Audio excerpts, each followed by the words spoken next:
Welcome to Spill the Tea with Josephine. Today, I'm speaking with sweet romance author Melody Archer. Welcome to Spill the Tea with Josephine, and today we have Melody Archer, who loves to write clean, sweet romance, and also I believe your Vineyard Inn series is kind of a bit of women's fiction as well. Is that right? Yes. So that's a new series, just published the first book. And so this is uh, a bit of a new territory for me because I wrote a series of billionaire clean romance, and then I did 3 books of cowboy clean romance. And so this is different because I realized it's women's fiction. So I read, a few women's fiction books to sort of get my head in the game, I guess you could say. Uh, it's still it's still very much romance, right? I can't seem to get away. It's still very much romance, right? It's just that it's later in life, right? Mm-hmm. So in this first book, she is 45, Lizzie, who's the protagonist, and I did set it on Martha's Vineyard, but so it is a real place, but the community is all the community names are fiction, right? They're not real. So and I did that on purpose because I don't know. I just thought, the places that they go on the island, maybe I should fictionalize those. I don't know. That was my thinking. And so this is a very, I don't know, this is a different type of series because it is 7 sisters. And so it's all like later in life, and they're all second chance romance. Which But is very there popular. is also this, yeah, right. So but there's also this, so 7 sisters, so they come from the same family, and the parents were actually died in a boating accident. So when the kids were younger, so the oldest, Lizzie, was 11 when the parents died. The youngest would have been, I don't know, 1 or 2. And uh, and so there's a bit of mystery.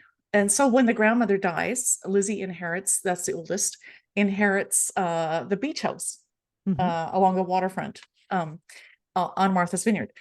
And which is the fictional sort of small community that I called it was Sweet Beach Cove.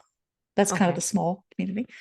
And so there's this mystery around. So the grandmother dies and leaves each of the 7 sisters something unique to them. So it's not all the same thing, right? It's just unique because she knew them well, because the sisters lived with their grandparents right after the parents died in the boating accident, right?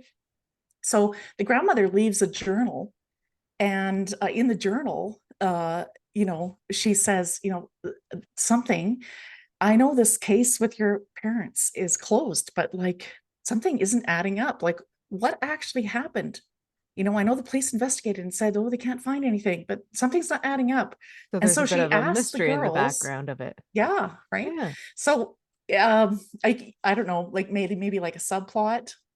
And so she asks her granddaughters to, can you search this out? Like, what is, ask questions, find out more information. And then she goes on to say, when your dad was a teenager, something didn't add up when him and his 4 friends also went diving for that shipwreck. And then the one boy, Maddie, he ended up drowning. And she said, that Oh. doesn't add up either. And then the one news reporter 10 years later also died in a boating accident. She said, that doesn't add up either. What is all of this? And so she's asking her granddaughters. There's still people who live on the island who might have more information. Mm-hmm. Could you please go talk to them and see what you can find out? So this is the start of book 1. So it's that type of series. So I guess you could say it's romance, but maybe with a mystery sort of background that happens. So the final big reveal won't be revealed till book 7. Mm-hmm. However, there is a little bit being revealed even in book 1.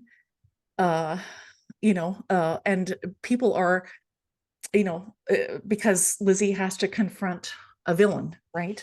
Yeah. In book one. And so the same thing's going to happen with Alex, who's a single doctor in book two. And then it'll be a similar thing like Jane in book three, where she'll need to confront a villain too. And so each of these, so there'll be, it's like a mystery being solved in each book, but there's also a mystery thread for all 7 books. I don't know if that makes sense. Yeah. Yeah. It's But the overarching plot, right? Oh, here I am hitting my yes. microphone. Yeah. So, So um, can you tell us a little bit more about the love interest in book one between Lizzie and her gentleman? yes. Uh now I actually this was so encouraging, and about when readers send you emails that are Mhm. encouraging, right? We love But them. I Please actually, keep sending. yeah, right. I know, right? Because we love that as authors. But I had one reader say when she read the prologue of book one, because I wrote the prologue in Jonathan's voice. Mhm. Jonathan is the second chance romance. And she said, "Oh, my heart was melting and my eyes were misting. And so I pre-ordered the book, I guess." That's what she told me. So this was, a couple months ago. But so the thing with uh, so Lizzie's second chance. So, she was married for 26 years to Gray, and they lived in Boston, and they had 3 kids, and the kids are now college age.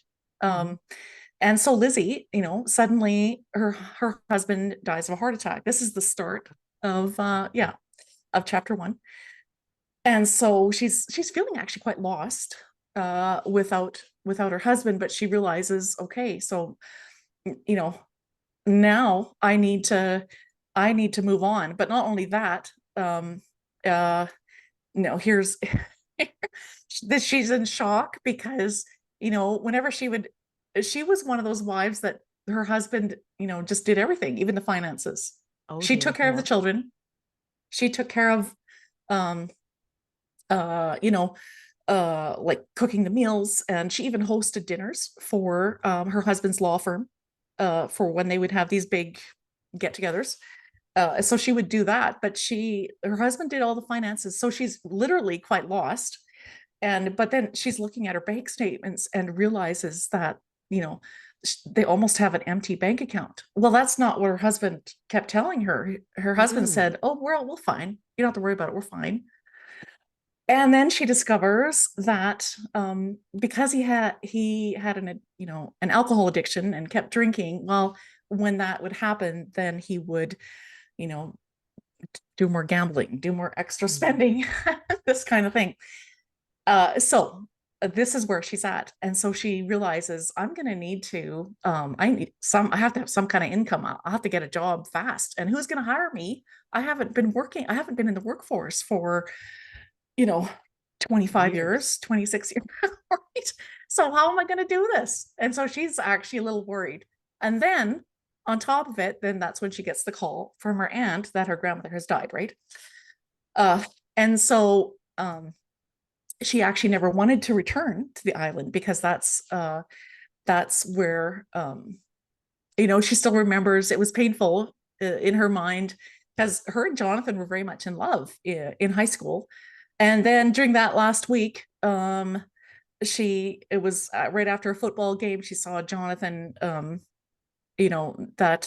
one of the cheerleaders, had her arms around Jonathan, was kissing him, and she thought, well, this, I guess, if he would do that to me, then I'm just, you know, I guess we're done. And then she ran away from the island. That's basically what, uh, and he tried to connect with her, but her aunt, because she went to Boston, her aunt wouldn't let her see Jonathan.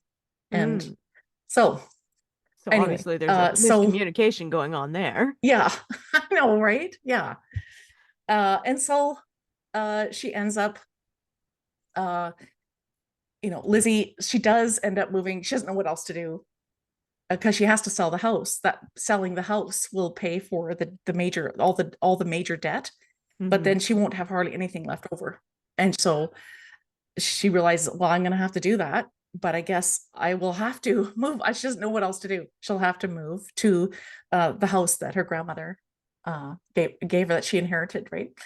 And so Jonathan's story, getting back to kind of the prologue, he moved to Martha's Vineyard, and he was young. He would have been like, 10 or 11. And they moved. So him and his two older sisters, his mother and his dad. But he, at the beginning, he was very hopeful that things would change because his dad was an alcoholic. And when he was drunk, he would come home and beat, on his mom, on the Jonathan's mom and his sisters. And he was always, you know, trying to be in the way so he could protect them, right? Trying to, Mm-hmm. and he, so this was his background. And, for him, Lizzie was, because they kind of grew up together, at least since from age 11 on, because they ended up graduating high school together. And she was like his safe haven. Like he could tell her anything and she would accept him, is basically how he felt. And she would just, you know, she thought, she never, because all these other relationships, they would always put shame on him because of his background, right? Because of his family, you know, but she never did that. She just saw him as him, like that he was wonderful, just how he was. And so this is kind of the beginning, how the story starts. They meet on the beach, and so then chapter 1, of course, fast forwards to, Lizzie's husband dying. Then chapter 2, we get a glimpse into Jonathan, and he still, of course, remembers Lizzie because they meet at the funeral. That's where Mm-hmm. he first sees her, in chapter 2, at the funeral. And uh Lizzie is, she can't believe, she feels like she's betraying her dead husband because she still feels feelings of attraction. And she gives herself a solid talk. She says, "What are you doing? Your husband just died and you are finding this guy attractive? What in the world?" So she also has a conversation with her friend Tess and says, like, "What is wrong with me? There's something seriously wrong." Just, "No, I'm not doing this. I'm not doing this." She decides, "I'm not doing this. I'm not, my husband just died.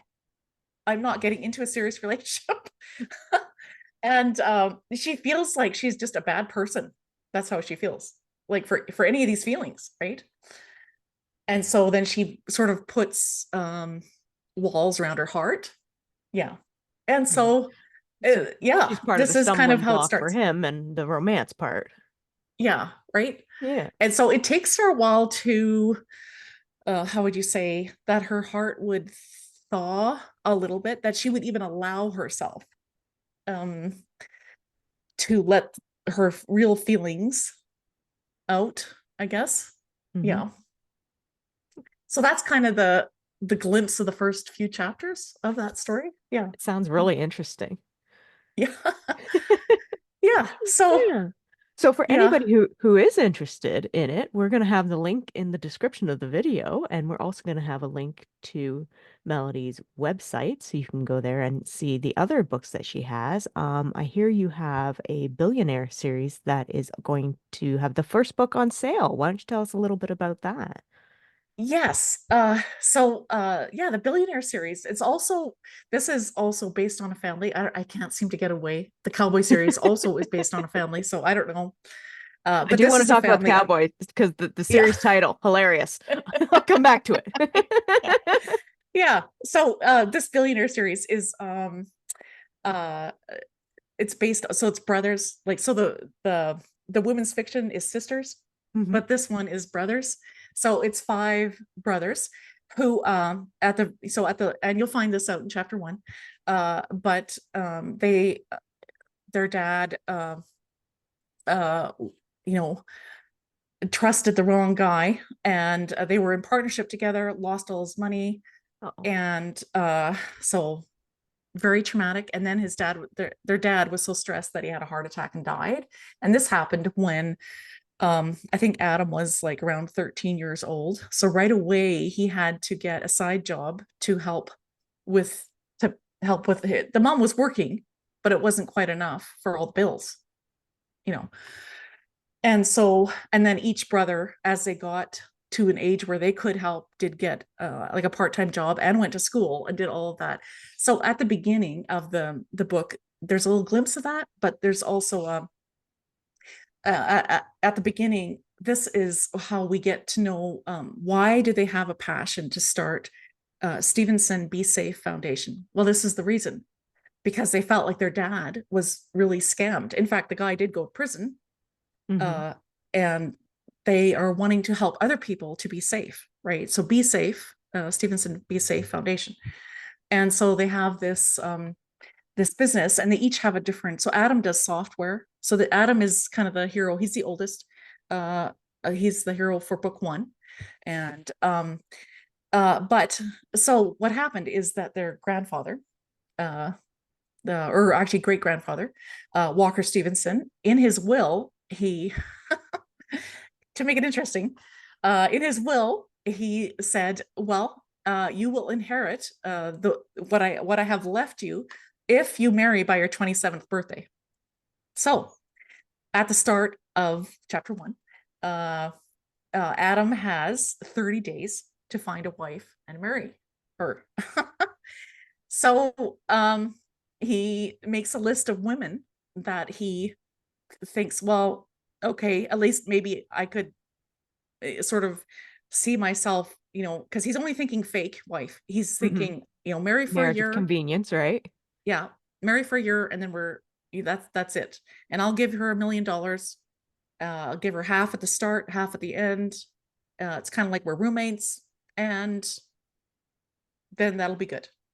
But his brother, who helps him with this list, his Jack is the next guy in age, and he says, well, you'll have to cross off the first name.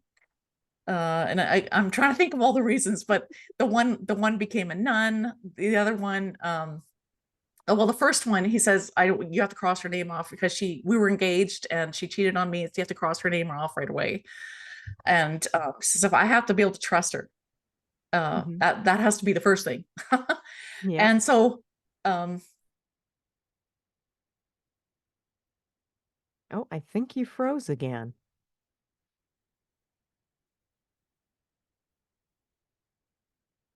Well, there is a sale going on, just to let our I viewers thought, know yeah, until you get yeah, back. And yeah, it goes till April 25th.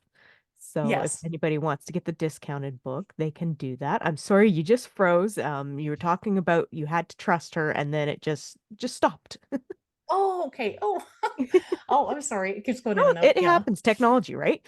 yeah, yeah. So they needed to uh, uh, Adam. So he was, really needing to find his wife. Jack suggests that uh, he go find Al. Where is Al Jennings, the next door neighbor that lived right across from grandfather's ranch, and she was the next door neighbor. Why don't you, does she still live there? You should find her. I thought you guys made a pact when you were children. And he says, tell me about that pact again. And Adam says, well, yeah, but we were kids. I mean, Al was literally 9 years old. She told me, she said, well, Adam, you know what I think we should do? I think when we're older, and if you are 27, by the time you're 27 years old, if you haven't married yet, you know what I think? I think we should marry each other. So this is 9-year-old Al telling this to Adam. And he tells Jack, like, we were kids. Like, that's this is a childish thing.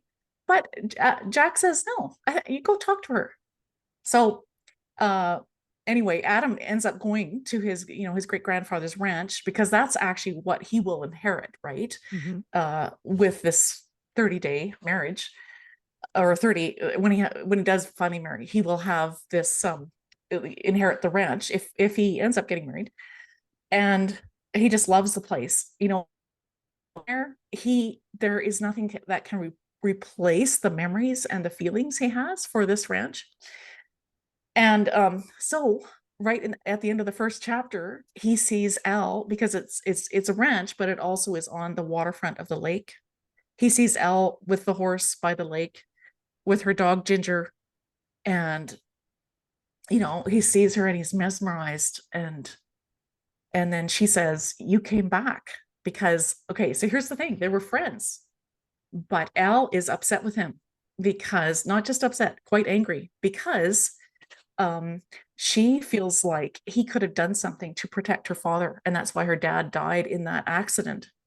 And she thinks he could have done something, even though the detective told Al, no, it was just the roads were slippery. This is why he died. And so she's actually still angry at him, and she told him what for on the day of the funeral, actually, and that's why they hadn't spoken for, like, I don't know, at least 9-10 years, Oh, probably wow. more than that. And so she's still upset at him, but eventually because Adam says, "I'd really like to help you here," and Al says, "Well, you can help me on the ranch," because she and her stepmother. So it's a little bit, actually, it has a Cinderella twist to it, because she's with her stepmother on the ranch, and but so the stepmother kind of makes Al's life really hard, quite frankly. But Adam says, "Well, I'll help you with the animals and stuff. Just let me come and help you." And Al says, "Okay." But she says, "But we're not going to talk, and we're no talking about that accident." Like, she has firm conditions.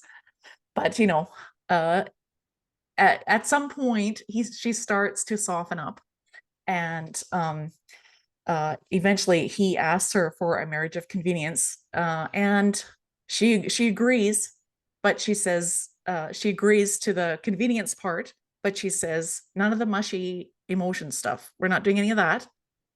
And but we can do it like this, that this will be like a business deal, and no falling in love. We can do that. And so, because the reason being is because she also needs to what does she have, 3 weeks until her late father's ranch will be what do you call it, the bank will foreclose. So Foreclose, yeah. she has a time limit too, right? Yep. And so So this this helps has been her save dream. her life Yeah, as well. this has been her dream, right? To keep the ranch going, because she also runs a horse therapy program for kids. And so she wants to keep this ranch going. It was her dad's. She wants to keep more what it is. She wants to keep her dad's dream going, Hmm. kind of. So Keep the this is memory the alive. start. Yeah, Yeah. that's how that one starts. Yeah. So So that's really cool. yeah. Yeah, so we'll have that in the description so people can pick up a copy because, like you said, it's on sale. Did you want to say something about the sale itself? I think it runs till April 25th, you said. Yes. Yes. It does run till April 25th. Yeah. And what's the So title yeah. of the book again? Oh, yes, it is called The Billionaires Marriage Pact. Awesome. And it's clean romance. Hmm. And is So that on Amazon? Are you wide? Or are you just exclusive to Amazon and Kindle Unlimited? Or where are you at? oh yes, good call. Yes, it is on. I mean, a lot of people do buy it on Amazon, and so Mhm. if you wanted it at even a cheaper price, you could go to my website, which is a Shopify website, Oh, okay. memorablefictionbooks.com. But it's also wide. It's also like you could get it, say, on Google Play, or you could get it on Kobo, or what are some of the other ones? Like Barnes and Apple. Nobles, Nook. Yeah, Barnes and Noble. So Yeah, Apple. you could get it on all of those Oh, sweet. sites too. Yep. Awesome. And I did want to ask you one last question because I saw that you have another series. It's Seven Brides for Seven Cowboys, which Cowboys. I think might be a play on the Seven Brides for Seven Brothers movie. Yes, Is very it? Oh, much so. awesome. Yeah. I saw that. I'm like, maybe she did it intentionally. Yes. Yeah. Well, because I watched the musical and I thought, oh, I love that. I love the, I mean, it's years ago, what, Well, yeah, 1950s musical, right? But it's I watched it's it fun. and I don't know. I liked the I liked the musical. So So a little yeah. salute to that. Oh, sorry, you're frozen a bit. I don't Oh, know. am I? It keeps going in and out. Which is Can funny you hear because me? you're. Oh, yeah, yeah, I can hear you. Oh, okay, okay. Your screen froze, but I can hear you, so it's all good. Oh, okay, okay, good. Yeah, so that one is so Seven Brides for Seven Cowboys. It's like a set in the mountains of Montana, and it's a small town again. And the Callahans. So the story with that is Mac and Annie Callahan. Uh, they couldn't have children of their own, but and theirs was also a second chance romance. Hmm. And there's a bit of a story behind that too. But so theirs was a second chance romance, but they couldn't have children, so they ended up adopting. They adopted eight boys, but one of them died in service, right? So in the military, Hmm. and so that's why it starts with seven, like that. There's seven who have are still living, and so they each the dad dies. I know this seems to be a theme of mine, isn't it? But the dad dies. Well, uh, they all need some conflict in their background, right? I You know, know, I know, something we but can sympathize and feel empathy for. I know, right?